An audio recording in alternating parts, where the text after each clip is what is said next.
쟁하고 애들 날올 거야. 그런 우려, 그런 여러 가지 큰 위험, 리스크 이런 거를 결국은 제1야당이든 큰 스피커가 국민들한테 얘기를 해줘야 되는데 제가 지금 느끼기에 현실은 국민들이 이 국민의힘이나 이 보수당의 스피커에서 나온 소리를 애써 잘 안 들으려고 하고 좀 무시하거나 귀를 돌리는 것 같아서 그럼 결국 국민의 귀를 다시 잡아 끌어오려는 국민의힘이라는 당의 말씀하신 단합의 구체적인 전략, 구체적인 어떤 앞으로의 그 나갈 길 이런 거를 조금 더 제시를 해주시는 게 필요하다. 그러니까 그 우려뿐 아니라 그 우려를 어떻게 전달할 것인가, 제가 돌아서게 할 것인가. 제가 이제 그래도 지도자가 70% 정도의 영향을 미친다고 봅니다. 예. 당내 분위기나 네. 당의 혁신에. 지금 국민의힘에서 내는 혁신이 뭡니까?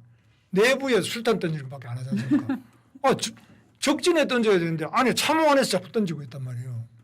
그러면 그게 뉴스가 되죠. 이런 일이 어디 있나요? 뉴스는 보도해 주지만은 이거는 백해무익하고 이적행위죠. 저게만 좋은 거죠. 그래서 우리는 지금 어떻게 하든지 간에 이런 여러 가지 폭정 또 독재와 또 국민의 민주주의와 인권이 침탈당하는 이런 부분에 대해서 목소리를 내줘야 되는데 이 목소리를 내므로써 지금 우리 국민들만 깨어날 것이 아니라 전 세계적으로도 대한민국에 국민의힘이 있네. 이 목소리가 자기들 생각하는 거하고 비슷하네. 이 목소리가 세계 보편의 자유와 인권, 민주주의하고 맞는 목소리 같은데 이런 식으로 해서 다시 우리나라의 그 국민의힘과 민주주의 이게 다시 살아나고 또 경제도 기업인들도 지금 목소리 내야 돼. 기업인들은 지금 가진 게 많기 때문에 목소리 못 내잖아. 우리는 가진 게 아무것도 없으니까 뭐 가봐야 뭐 죽어봐야 뭐 그거는 아무것도 아니다 이렇게 생각하고 우리는 하는데 기업인은 너무 많이 가니까 목소리 못 내는데 얼마 전에 보니까 목소리 냈더라고요. 지금 상법 개정도 더 이상 이런 식으로 막 가면은 우리 경영권 방어가 안 된다. 도란봉투법 문제가 있지 않느냐. 목소리를 내야 돼요. 그런데 이 목소리를 안 내면은 지금 전 국제적으로도 이거는 희망이 없죠. 그런데 우리 대한민국보다 더 글로벌 네트워크가 잘 돼 있는 데가 없지 않습니까? 최고의 네트워크 가지고 있고 온 세계가 지금 주목하고 있습니다. 이재명 정부가 처음이 아니고 바로 문재인 정부 시즌2 아닙니까? 또 똑같은데 저 사람들 하는 게 그때보다 더하네. 이렇게 되고 있는 거 아닙니까? 이 목소리를 내줘야죠. 이번 전당대회는 이제 불가피하게 지금 제기되어 있는 화두 중에 하나가 윤석열 전 대통령과의 절연 관계를 끊어야 된다라는 뜻에서 이제 그 얘기가 계속 제기되고 있고 또 각 후보들도 거기에 대해서 답변을 듣고자 하는 질문들이 계속되고 있는 겁니다. 가령 지금 김문수 후보께서는 윤석열 전 대통령과 절연해야 된다라는 목소리에 대해서 어떤 입장을 갖고 계세요? 자, 그러면은 미국 우선주의 정책연구소 AFPI 부소장 브래드 플라이츠가 말했습니다. 뭐라 그랬습니까? 우리 국회의원들한테 윤석열 전 대통령에게 부당한 대우를 할 경우 미국은 좌시하지 않겠다. 그럼 국민의힘은 어떻게 말해야 되겠습니까? 우리는 윤석열 대통령에게 어떤 부당한 일을 하더라도 우리는 모르겠다 이렇게 말하는 게 맞습니까? 아니면 좌시하지 않겠다 해야 되겠습니까? 저는 그걸로 대답을 대신하겠습니다. 그런데 저는 그 지점이 살짝 우리가 굉장히 조심해서 봐야 되는 게 미국이 이를테면은 윤석열 대통령의 어떤 지위나 처우에 대해서 조금 더 한 발짝 더 개입하기 시작한다면 저는 오히려 민주당이 지금 반미를 획책하려고 하는데 그 정세에 저는 불을 붙일 수 있을 거라고 생각을 하거든요. 그런데 이제 반미를 해서 네. 견딜 수 있는 상태가 아닙니다. 지금 트럼프 하는 거 보시다시피 반미를 해서 관세율을 더 낮추겠습니까? 뭐 반미를 해서 우리 국방을 더 튼튼하게 하고 주한미군의 주둔비를 더 줄이겠습니까? 반미를 해서 국익에 무슨 도움이 되겠습니까? 그래서 저는 그런 면에서 미국보다 더 지금 문제가 우리 대한민국의 제1야당, 유일야당 그리고 국민의 힘이 바로 이 시대의 목소리를 내주고 자유의 종을 울려야지 이것이 역사적으로 우리에게 부여된 책무다. 저는 이렇게 생각하고 이 자유의 종을 울리기 위해서 제가 출마한 것이고 앞으로 그렇게 할 것입니다. 이 김문수 후보님을 이제 그 전당대회를 앞에 두고 이렇게 다시 뵀으니 이 몇 가지 점을 좀 이렇게 그 분명한 답변을 한번 들어야 되는 게 아닌가 싶어서 말씀을 드립니다. 네. 일단 계엄에 대해서는 계엄이 필요했다라고 보십니까? 부적절했다고 보십니까? 뭐 저는 계엄 때문에 윤석열 대통령께서 지금 구속까지 되셨잖아요. 네. 뭐 딴 건 없지 않습니까? 예. 그런데 여기 제일 문제가 계엄을 자꾸 내란이라고 하는 민주당의 네. 그 어떤 딱지 붙이기. 네. 계엄은 내란이다. 계엄이 내란이 아니죠. 네. 내란이 아니냐는 건 재판이 진행 중이고 네. 계엄에 대해서는 뭐 내란 여부를 떠나가지고 저는 계엄은 반대입니다. 왜? 계엄이라는 것은 아시다시피 경찰력이나 국가의 여러 공권력으로 제압할 수 없어서 불가피하게 군사력을 동원하지 않고는 사태 해결이 안 될 때 계엄을 하는 거 아닙니까? 네. 과연 그때 그런 상태였느냐? 선관위에도 계엄군이 갈 정도로 그런 문제였느냐? 네. 이런 여러 가지 면에서 저는 계엄에 찬성을 안 합니다. 예. 그리고 계엄은 앞으로도 우리 민주사회에서는 뭐 특별한 전시나 이런 거 빼고는 계엄 사태 자체가 있어서 안 된다고 저는 생각합니다. 네. 계엄에 대해서는 저는 확고한 생각이고 저는 계엄의 피해가 유신 때도 한번 50 때도 저는 계엄 때문에 삼청교육 대상자로 수배가 돼가지고 네. 저는 뭐 잡혔으면 그때 계엄 상태에서 삼청교육 가서 뭐 죽었을지 살았을지 모르겠습니다만 아이. 그런 계엄은 더 이상 우리 대한민국 민주주의에서 안 되고요. 그래서 이런 부분은 전시 이외에는 적당한 수단이 아니라고 저는 생각합니다. 그러니까 전시 사변을 제외하고는 예. 계엄은 있어서는 안 된다. 안 된다고. 그러니까 헌법 77조는 존치하되 네. 그 적용은 정말 엄격하게 된다는 교훈을 그렇습니다. 이번에 우리가 얻게 됐다라는 것이고요.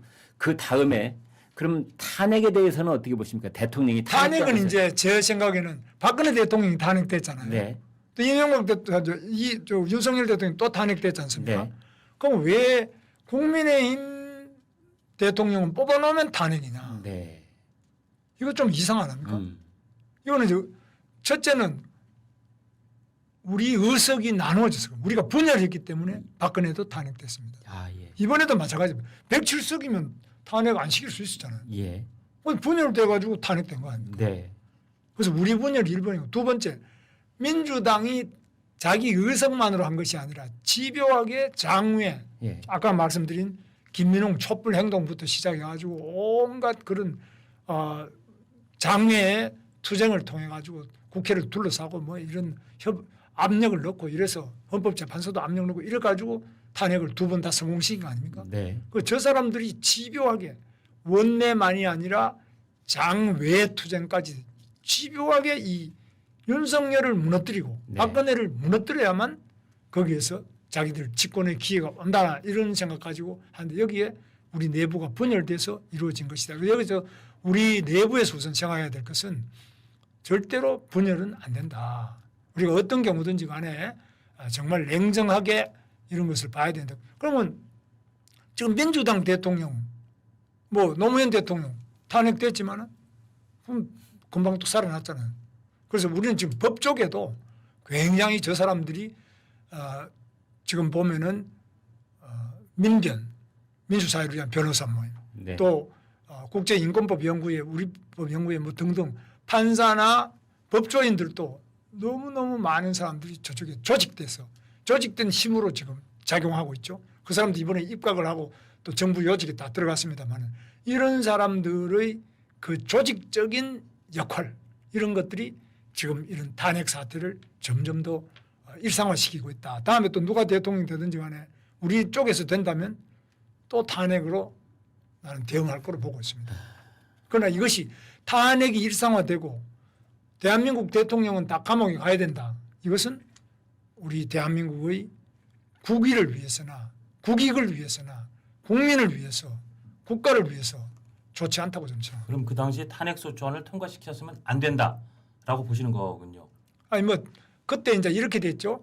윤석열 대통령이 나는 임기를 채우지 않고 곧 그만두겠다 이러지 않습니까? 네. 그걸 그만두고 그 다음에 넘어가자. 그래서 저쪽에서는 탄핵을 꼭 해야 된다 이렇게 된 겁니다. 그런데 저는 생각에 우리가 뭐 다 잘했다는 건 아니지만은 탄핵이 능사도 아니고 탄핵이 다 옳다고 보지 않나 이 말씀입니다. 네. 근데 저는 탄핵은 네. 절대로 그것은 신중하게 해야 되고 네. 또 국민의힘의 내부에서 뭐 윤석열 자기가 뽑은 대통령 윤석열 박근혜 탄핵하자 이게 능사가 되고 이걸 쉽게 생각해서는 안 된다. 저는 그렇게 생각합니다. 그 계엄 당일날 이제 국무회의에 그 당시 장관이셨는데 이제 안 가셨단 말이죠. 그래서 저는 사실은 그 윤석열 대통령 입장에서 김문수 장관은 불러봐야 분명히 반대할 것 같으니까 전화 한번 하고 그냥 마는 네, 거 아니냐. 네. 굳이 정말 12월 3일 저녁을 예. 얘기하는 거죠. 정말로 부르고 싶은 생각이 있었다면 유선 전화나 뭐 다른 방법이 없었겠느냐. 전 그렇게 생각을 했거든요. 근데 그 어떻게 보면은 김문수 후보께서는 이분은 기본적으로 민주화 운동을 하고 노동자 운동을 했던 분이기 때문에 민주주의에 대한 확실한 철학이 있다라는 것이 저는 굉장한 아주 개인적인 미덕이고 장점이라고 무기라고도 생각을 하는데 왜 지금 이런 강력한 말씀이 지난 대선 그 경선 그 후보 시절에 더 강력하게 민주주의에 대한 원칙이라고 할까요? 계엄에 대한 반대. 이거를 그렇게 많이 내세우거나 세일즈를 하시지 못했을까요? 그때 약간 강한 보수 유권자들의 좀 눈치를 보셨다 이렇게 봐도 되나요? 제가 원래 세일즈가 좀 약합니다. 근데 여기 아주 훌륭하신 우리 세 분의 국장님 앞에 오니까 네. 제가 이제 말씀을 좀 드립니다만은 네. 사실 제가 이제 부족한 점이 많은데 다만 저는 그 누구보다도 지금 현존하는 정치인 중에 가장 고문도 많이 당하고 예. 제가 그렇죠. 수배도 많이 당하고 예. 또 뭐 감옥에도 다 제가 가서 감옥 안에서 제 고문을 많이 당했어요. 예. 그리고 계엄이라는 것이 얼마나 많은 그 우리 사회에 충격을 주는지 저는 체험적으로 알지 않습니까? 네. 네. 제가 그 피해 당사자고. 예. 그런데 이런 거에 대해서 저는 대통령께서 저한테 이야기하셨다면 제가 어떻게 하든지 말렸을 겁니다. 예. 그런데 이런 부분에 대해서도 제가 뭐 다른 또 비하인드 스토리가 많이 있지만은 예. 생략하고 여지는 우리 대한민국의 민주주의를 지키는 데는 반드시 피가 필요합니다. 그리고 땀과 눈물과 피가 없이는 이 나라 민주주의는 더 이상 잘할 수 없다. 총통 독재가 되는데도 다 자기들 몸보신합니다. 조심합니다. 그래서는 민주주의는 잘하지 못합니다. 그리고 기업도 마찬가지입니다. 기업이 성장하는데 어떻게 눈치만 보고 성장합니까? 그러면 기업인들도 자기 재산을 지키고 자기 기업을 지키기 위해서는 일정한 희생을 해야 되는데 안 합니다. 지금 그런 면에서 그저 눈치 보고 그 시대에 순응하고 이렇게 해서는 대한민국 민주주의도 또 기업 경제도 더 발전할 수 없습니다. 근데 방금 하신 말씀 중에 민주주의를 지키려면 피가 필요하다는 말씀을 하셨는데요. 물리적인 투쟁이라도 불사해야 된다 이런 뜻입니까? 그렇습니다. 지금 보면 미국이 독립전쟁을 8년 했지 않습니까? 예. 또 미국의 남북전쟁도 4년 했습니다. 네. 미국이 그냥 이루어진 나라가 아닙니다. 뭐 독립선언문 가지고 독립한 게 아닙니다. 지금 상황에 대해서 하신 말씀이네요. 지금 상황에도 우리 대한민국 어제도 내가 보니까 평택에 어떤 우리 저 시장 후보 한 사람 스스로 목숨 끊었다. 네. 극단적 선택을 이재명 대통령 주변에 있던 그 측근들이 비리 관련해서 수사받다가 목숨을 끊은 사람 몇 명입니까? 뭐 그거 다 5명, 핍니다. 6명 뭐. 네. 목숨을 바치고 이런 식으로 하는데 그래도 우리가 조용하잖아요. 정말 특검을 하고 국정조사를 해야 된다면 그런 의문사한 대통령 주문에 왜 이 비리 사건으로 주변에 측근들이 의문사하는지 이것부터 국정조사해야 안 되겠습니까? 네. 그거부터 특검해야 안 됩니까? 왜 안 합니까? 국민의힘이 그거 특검 하자 소리를 안 하기 때문에 안 하는 거 아닙니까? 하여튼 앞으로 그런 것은 정말 여야를 막론하고 자유와 민주주의, 인권을 지키기 위해서는 피와 땀과 눈물 없이 공짜로 주어지는 것이 아니다. 저는 생각합니다. 쟁하고 애들 날